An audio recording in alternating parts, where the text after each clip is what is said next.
Well, kia ora koutou, and welcome to the latest episode of the Business Spotlight podcast. I'm Darryn Gray from Darryn Gray Consulting, and in conjunction with the Hutt Valley Chamber of Commerce, we are proud to bring you this podcast series aimed at shining a spotlight on the incredible businesses within our Hutt Valley community. Now, in each episode, we chat to one local Hutt Valley business, uncovering their unique stories, innovative practices, and the invaluable contributions they're making to our region. Now, we try and do the podcast unedited, so we can get to meet the real people behind the business and have real conversation, albeit in a really short time frame. So if you hear or see the odd mistake, like you've heard one or two already, just go with it and enjoy. So today, I'm really thrilled to introduce to you James Sawanga from hire.co.nz. Now, hire.co.nz is this AI-powered tool that helps you create a tailored CV and cover letter for any job within minutes. And I'm not going to give too much more than that away because James is going to do that in our conversation. But thanks to a clever bit of tech, they've built a really cool platform that's making that creating and updating CVs and job applications just that bit easier, less stressful, and actually it's kind of exciting. So let's dive into today's episode. So James, welcome. Oh, kia ora. Thanks, Darryn. That's a great intro. Nice. So tell us a little bit about what's your ideal client and what problem are you helping them solve? Okay, cool. So, well, you've pretty much covered it. I mean, hire.co.nz, it's an online platform.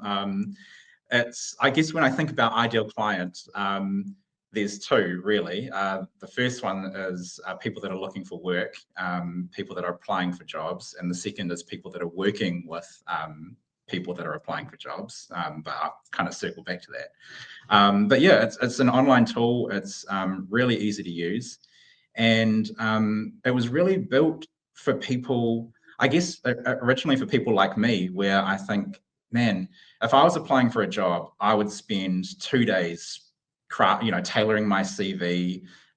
Wellington's a small place, got a unique name. If you're putting an application out there, you want it to be good. And so many opportunities I just didn't go for because that thing where it's like, I just don't have time. I don't have a day or 2 days to tailor my CV. And so that was kind of the original thinking for it was, coming up with something that will really help that. Now, I guess when I look at our current climate, I think about people that are looking for work in this, it's June 2025. The market is torturous right now for so many incredible people who are feeling really low about themselves. And at the same time are expected or have to pump out perfectly tailored applications when they're probably feeling the least perfect they have felt in a long time. So I guess that is the client right now, is trying to take some of the weight off. But I mentioned teams too. I mean, yeah, it's there are some really awesome people out there helping people apply for jobs, to achieve their goals, and they are also the ideal client, is using the tool to help other people, where they can combine, I guess, the smarts of hire.co.nz with their empathy, their relationships, their real world knowledge that they bring. So, yeah. Awesome. Now, when we met a couple of weeks ago and we had a bit of a coffee catch up and talk around the podcast, you told me the beautiful story about how you got going. So what inspired you to start up hire.co.nz? Can you take us back to that moment? Yeah, okay. Well, I guess the idea for it probably started around 10 years ago when I was in my kind of first job, which was helping people apply for jobs. I mean, from there, you quickly become the guy that's like, oh, James can help you with your CV. But anyway, I always wanted to build like a CV builder to kind of help me help other people. But there was never really the tech for that because it always depended on the input, and well, that was always the issue. But I guess the main thing for me that really sparked it was I really started enjoying playing around with AI. Like when I first saw it, in 2023, I was fascinated by it. I was like, this is so incredible and fun. Anyway, I had played around with it for a bit. And then I guess fast forward a year, I was working in the public sector at the time, and the opportunities for voluntary redundancy came around. And at first it was like, don't even think about it, stay strong, you're about to enter a very tough time, and then I thought, well, you've always wanted to try and start a business. You've always, you've enjoyed doing this. You can exactly see a problem that needs fixing. It's almost like if you don't do it now, you're never going to do it. And if you never do it, you're really going to regret it when you're older. So just do it. So that was it. So I decided to apply for voluntary redundancy. I spoke to my boss to kind of say, hey, this is what I want to do. So it's not kind of out of the blue, you got to protect those relationships. And I packed up and I traveled around for a bit and pretty much woke up every day in a different kind of country, a different neighborhood, and went to a local cafe and was just building this, learning about it. And that was kind of the journey. That's been the last 12 months, and kind of it just became this bigger thing. So yeah. Nice. And it looks really cool. I mean, I've had a little bit of a poke around in it, and you've done an amazing job. But I don't know whether you struggle for this. I try and sort of describe what I do to people, and sometimes the words come out right and sometimes not so much. But how would you describe what you do to someone at a party? Oh, yeah, I struggle with that too, because it's kind of, I had this identity thing where I'm like, it took so long to be able to say that I even own a business, because I feel like that's like a real big thing. But I guess if I was to describe what I do to someone, I would say I run an online platform, or an online tool, that basically creates perfectly tailored CVs and cover letters for any job, for the New Zealand job market. Normally, if I was at a party and work comes up, then the conversation often leads to, oh, I've got this problem with my CV and blah blah blah, and then you end up having a long conversation. So now I can just say, oh well, here, go check out hire.co.nz. It can do all the talking for me, and you can have beautifully tailored CVs and cover letters within 2 minutes. So go and check it out. I know, and I've seen one of the outputs, and it does look really stunning. I was super, super impressed. We also talked about, when we were having our coffee catch up the other day, about how our personal values and our principles come out in the work that we do. So, what's a value or a principle that guides you in what you do at the moment? I guess for me, I always think about, like, I've always kind of been around business from the outside, and I always think about, like, people have experiences when they engage with a business, and for me, the thing that I always want is I want people to always have a good experience, even if it's not like the positive outcome that they're looking for or whatever. Not that I think that's going to be the case. But regardless, to have a good experience. I want them, I built this to help people, and I want people to feel like they've been helped. And if they're not feeling like they've been helped, then I don't want it to be a bad experience for them, whatever the solution needs to be. So that's something that I always think about, regardless, whether it's this or whatever it is, is how people feel.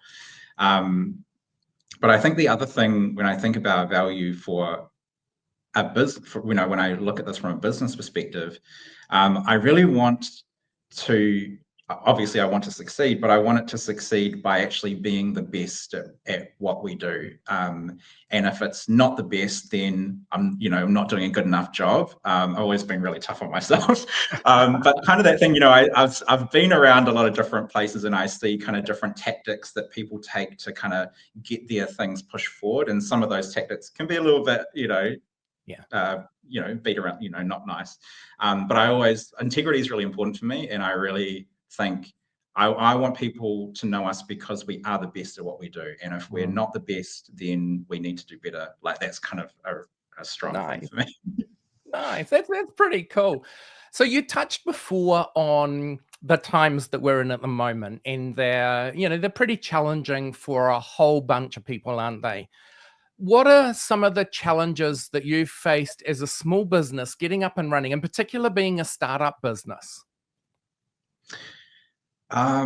Well, like I said earlier, even getting to the point to actually say, this is what I do, it's kind of like that, that's, what's the word, imposter syndrome type thing. But we all deal with that. I mean, that's why I built this, because so many people have skills that they won't even believe that they have themselves until you see it on a piece of paper. But I guess the challenges for me is like, this is probably cheesy, like loneliness. Like, I mean, it's really lonely. And the constant self-doubt, like the you're doing this all by yourself. When you I guess, jump off the cliff like I kind of did a year ago, you're constantly thinking, did I throw my life away? Every decision you make is like, what am I doing? Am I doing it the right way? Should I be doing this? So constant self-doubt is hard. And yeah, probably that loneliness aspect of it, where it's like you're dealing with all these thoughts and questions, and you're challenging yourself on it because you are doing it. You only have yourself to challenge. So that's kind of a real challenge. That's probably a bit honest, but I guess that's hey, honesty is good. I mean, this is what this is about, getting to meet the real people, eh? Oh, good. Well, I guess the other thing that I think about is also like the comfort zone, like pushing the limits of my comfort zone is really hard. I mean, I've always been someone that I enjoy working behind the scenes, like just put me in a dark room and give me something to work on and I'll do that. And I think that's how I built this, because I was literally away, just hiding away, just working on this. And now it got to a point where it's like, oh, now I have to do things like this, which is so far outside my comfort zone. But it's great because it's also like, oh, okay, you do it once and then you just get better and better at it. So it's a challenge, but it's challenges, I think, are how you learn, how you grow and learn, and that's what I've definitely painfully done a lot. And you've done an amazing job. Honestly, I've seen it a couple of times. It really looks amazing. And when you were talking about what you did and how you built it, I mean, honestly, my jaw was just kind of dropping. I think it's just stunning. So if you could go back in time a little, because hindsight's a fabulous thing, eh? So if you could go back in time a little bit and give yourself one piece of advice, what would that one piece of advice be? I think it would be okay. Besides the typical keep going. I think I definitely needed that a lot, but I did. I guess the piece of advice I give myself is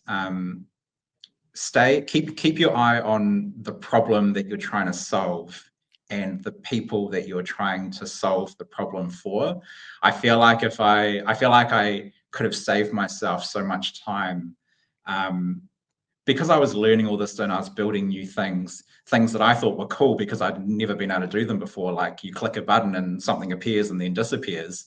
I thought that was really cool. And then it's like, well, people don't want to click a whole bunch of buttons. People are coming to you because they are stressed. They need a CV, they need a cover letter, and they want it as quickly and easily as possible. So I think that's something I always think about now is, put yourself in the shoes of the user and the problem that they face. I've wasted a lot of time not doing that. Nice, but done a lot of learning along the way. So what buzzes you? What do you really get a buzz out of doing in terms of what you do? For me, I think early on, I mean, the first version of this that I released while I was overseas was very close knit, and it was very raw. But the emails that I got back from people who needed a CV because they were going through a really tough time, the emails that I got back from people who at this beginning were just miserable and stressed, to actually them being confident and surprised and like, oh my gosh, I didn't even think about these skills, and now I'm actually excited to go and apply for jobs. Like that is huge. That's like the real buzz that I get. And then obviously the evolution of the platform to now having a lot more people using it and getting the same kind of feedback is just really incredible. Because I mean, that's the pain that we all deal with when we're trying to apply for jobs, is it's stressful. And it's not, as we say, it should be exciting. It's not, because it's not something we have to do. But it should be exciting. So, I like that. I like seeing the excitement from people who kind of see the light and they're like, oh, this has just made my life so much easier. From probably a personal perspective, the buzz is like, I didn't know how to do any of this when I first started. I think then, practice, like the earlier versions were so rough. And for me, the buzz is like, figuring out that, okay, when you come up with an idea or a problem, you know that you can find a solution now because you've done it so many times, and kind of that thing of just keep practice, and continue to get better. That's kind of more of a personal perspective, I guess, from looking at the business. But yeah, I'm loving that too, is kind of the keep going, learn new things, new challenge. Excellent. And you can see it. Your face just lights up when you're talking about good. it. It's really cool. No, it's really cool. So you've just joined the Hutt Valley Chamber of Commerce recently. How are you finding being in the chamber is helping your business? Incredible. Like I used to work for a chamber, so I'd always known about chambers of commerce, and I loved it. When I worked for a chamber, I was surrounded by just open-minded people that are like excited and passionate about things, and I always loved that. When I started this, I knew that I wanted to join the Hutt Chamber because I was born and raised in the Hutt. But I'd always known about the Hutt Chamber, and my honest opinion is the Hutt Chamber punches well above their weight. Like for such a small team, they do big stuff. And I love that. But I think for me personally, I joined back in February. And straight away, I emailed Patrick, probably kind of cheekily, and was like, "Oh, hey, I've just joined the chamber. I'd love to show you what I'm working on." And he was just so welcoming of it, and he was like, "Yeah, let's catch up." And I showed him, and then from there, he's a connector. Like he just hooked us up with so many incredible people, meetings. It was great. But I think beyond that, even the team at the chamber is so. Like you walk through the doors for an event or something and they already know who you are. They're just so friendly and welcoming. And I think, going back to my earlier points where you're doing this, you're self-doubt, you're lonely, you don't know what you're doing. It's kind of like, there's people, you got like these people around you, but also the people that you meet, like yourself. I've met the most incredible people, many that have been on your previous podcast. It's just such a supportive community, and everyone is so helpful and invaluable. Absolutely. It's one of the best things I've done. So hugely. I would totally agree with you. And we wouldn't be doing this if we didn't have their support. They're an amazing team. Blows your mind with what they do. So James, if people want to chat some more or find out some more about what you do and a little bit more about hired.co.nz, what's the best way for them to get hold of you? Well, the website for one, hired.co.nz. But otherwise, you can find me on LinkedIn. My name's quite unique. I can guarantee you if you search my name, I'm the only one that comes up. Or just email me, james@hired.co.nz. I love this space. I love working with people that are working with job seekers. Like that's kind of been my work for the last 10 years. And I just love staying in touch with what's going on, and love working with other people. So always down for some kind of joined up approach or whatever. Nice. Certainly get that sense from talking to you. James, it's been a blast. I was really looking forward to this, and it's certainly been a blast talking to you. So today, team, we've been talking to James Sawanga from hired.co.nz. So as James said, you can find out some more information at www.hired.co.nz, or what was that email again? james@hired.co.nz. Cool. So James, thanks for giving us some insight into what you do and how you are really trying to help people overcome that hurdle of updating their CVs and cover letters. And having done that a few times, gosh, I can appreciate that. You've been listening to the Hutt Valley Chamber of Commerce Business Spotlight podcast. Thanks for joining us, and remember to like, share, and subscribe to the Chamber's streaming channels for more fascinating insights. I'm your host, Darryn Gray from Darryn Gray Consulting, your local Hutt Valley learning designer, facilitator, and recently ICF credentialed coach.